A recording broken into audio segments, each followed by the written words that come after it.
Hey guys, Wendy here. Just wanted to welcome you back, and if you are new here, welcome for the first time. I want to just catch up a little with you guys, see what's going on, how your weekend was. Mine was pretty good. It went very fast as usual. So the weather was nice, so that was nice. And it was a good weekend. Went fast as usual. Today on this video, we're going to do something a little different. I thought this was pretty interesting. I am going to actually go over the 10 works of classic literature with the highest number of adaptations. So all the books that have made it to the movies, that they made movies about, and I thought it was kind of interesting. And the list is interesting as well. I knew a lot of these already that were already made into movies, but I wanted to share them with you guys in case you don't know. So let's begin, shall we? Okay, so the first one is Frankenstein, right over here. And Frankenstein, well, Mary Shelley's Frankenstein. You guys probably know that Mary Shelley was the author. It says it was a work of the Romantic era that dealt with themes such as traditional notion versus the modern notion of science, and then the concept of parenting and more. Has over 24 film versions. The 1931 version, which stars Boris Karloff, which is my favorite, as the monster, was directed by James Whale. It's become one of the biggest trademarks in horror film. So I knew, I wasn't surprised at that one. I have not read the book. I don't own the book as of yet, but that's always been a favorite of mine. Okay, the next one is Dracula. That's my favorite one. That is my favorite, horror monster guy, is Dracula. I've watched so many adaptations of Dracula. I've never read the book, but I've seen all the movies, and my favorite Dracula is Christopher Lee. I don't know if you guys like him or not. Comment below if you do, but he is my favorite Dracula. He used to scare the crap out of me when I was younger, but I still had to watch, and he's just the scariest, I think, So, but I've watched, there used to be a show called Dark Shadows on. It was a soap opera back, I want to say in the 60s. I didn't watch it when it was originally on, but I used to watch all the reruns that were on. And then they had a TV series, Dark Shadows, and that I loved. They did such an awesome job on that. That was so good. I was hooked on that show. That was back in the 80s. I should see if it's still on YouTube or something. Somebody has it. Anyway, so Dracula, they consider the par excellence of vampires. It's no surprise that Dracula has several adaptations. It has plays, it's been in the theater, movies, even animated versions of Dracula. And it's probably one of the most popular versions is the 1931 version with Bela Lugosi. He never really scared me that much. I know he was the original. And the 1992 film, Francis Ford, played by Gary Oldman. And then they do mention Christopher Lee was played several times in Hammer films. So yeah, that's my favorite one, is Christopher Lee. I've always loved that one. Okay, so number 3 is Sherlock Holmes, right over here. And Sherlock Holmes' author is Conan Doyle, is the immortal name that will remain alive to eternity. He's one of the most famous detectives and in literature. It says, although the latest version of the TV series starring Benedict Cumberbatch became the most famous adapted version of the character, 2 other movie versions became popular. One was with Robert Downey Jr., The other was with Basil Rathbone. That's the ones that I remember. And Basil Rathbone played in 14 films. So he was like the original Sherlock Holmes. That is the one that I remember watching. And I love Sherlock Holmes too. I love like all these spooky, stories. I like horror, but I like mystery too. So I told you guys that. Anyway, okay, so that's that one, Sherlock Holmes. The next one is Pride and Prejudice, actually, Jane Austen. It's one of the most popular love stories in literature, for sure. And the equation of Mr. Darcy and Elizabeth Bennet is so popular that people use it either as a reference for ideal love or the ideal man written by a female writer. And the popular versions of the movies are the 1940 film directed by Robert Z. Leonard, and the 2005 movie directed by Joe Wren.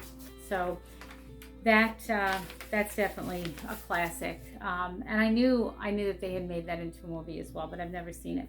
The next one is The Three Musketeers, right over here. And Three Musketeers is a story of three men. They fight for rights, as well as the young man who joined the troupe is one of the classics of the swashbuckler genre. And it's been adapted into several films. And it started from the silent era and to the movies till today. The book has been adapted in both animated and live action versions. And it even went on to become a children's cartoon series, which I don't think I knew that. But yeah, that's definitely another classic. The next one is Oliver Twist over here. And it's certainly a very moving tale because of the theme of the book. And the depiction of Victorian London, and it has very lovable characters in it. The adaptation aspect was flexible, they're saying, for this narrative. One of the popular and interesting takes was the 188 Disney film version, which portrayed Oliver as an orphan and an orange kitten who fell into a group of dogs. So that was Oliver Twist. The next one is War and Peace. And Leo Tolstoy's War and Peace is they say it's one of the most intimidating pieces of classic literature. Not only because it's enormous, but it's also due to the presence of a lot of characters and the plot line. It did actually inspire several films, and they say one of the best releases was the 1956 release of this movie. It managed, they say, to simplify sections of the novel. It still ends 208 minutes long, and it starred classic actors Audrey Hepburn, Henry Fonda, and Mel Ferrer. So War and Peace is another one that they made into a movie. The next one is one of my favorites, and it's Alice in Wonderland. Love that story. So Lewis Carroll wrote that, and it has been adapted in many films before. The most known would be the 1950 Disney movie. Catherine Beaumont played the character of Alice, and so that's another one that I have that one. It's one of my favorites. The next one is one of my all-time favorites. I've shared that with you guys on here before. It's probably my favorite Christmas story, and that is A Christmas Carol by Charles Dickens.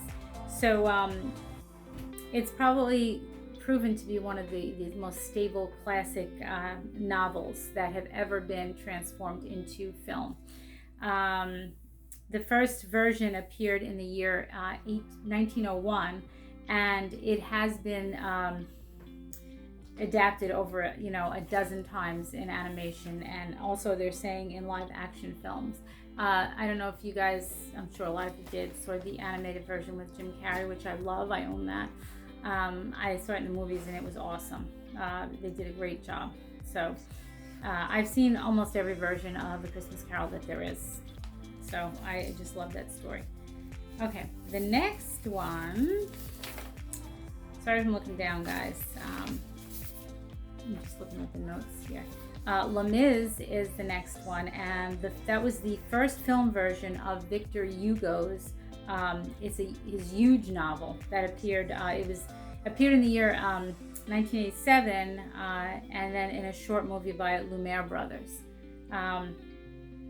The short version is the latest 2012 film, starring Anne Hathaway and excuse me, Hugh Jackman, and also Russell Crowe is in that. That one I haven't seen, but I think I'm going to check that one out soon. Okay, let's see what the next one is. Okay, I think that was it. Yeah, that was it. So we have Frankenstein, Dracula, Les Mis, Jane Austen. All of these 10 works of literature have been made into films. And like I said, I've seen Frankenstein a million times, almost all the Draculas, Alice in Wonderland, Sherlock Holmes. I haven't seen Les Mis. So I hope to see that soon. But I thought that was kind of interesting, and I wanted to share that with you guys while I was learning about it. Like I said, I knew a lot of these were movies, but I didn't know, which ones, the ones that I didn't know of, I didn't know that they were made into films as well. But almost everything is. And I told you guys, I don't like how they screw it up. A lot of people don't. It's never really follows the book. But like I said, I know there's reasons for that. Like, I know that they have to sort of change things around a little bit. But I love Dracula. It's one of my old-time favorites because it's got besides being scary, it's got an element of like sexiness to it. There's an underlying, I guess you'd call a sexual theme in in Dracula itself, and it's one of the elements in it that's pretty well known, and just scary, and in a way you end up really feeling bad for them. I always feel bad for the monster. Because like in Frankenstein, like it wasn't his fault, he was misunderstood, he didn't really want to hurt anybody. And with Dracula, he really, was like cursed. So like the Wolfman. And they had to, they were immortal, and they watched everybody they loved, die, and they lived for hundreds and thousands of years or whatever. And they had this sickness that they couldn't get rid of this curse. And then end up killing people and hurting people, and they didn't want to. So I always, look at that aspect of it. I always kind of felt bad for the monster. But, not that I ever want to run into him, but I did from afar. I felt kind of bad, like they're like tragic creatures. I don't know. But anyway, that is my little wrap up for today. I hope you enjoyed learning about the 10 works of literature that have been made into film.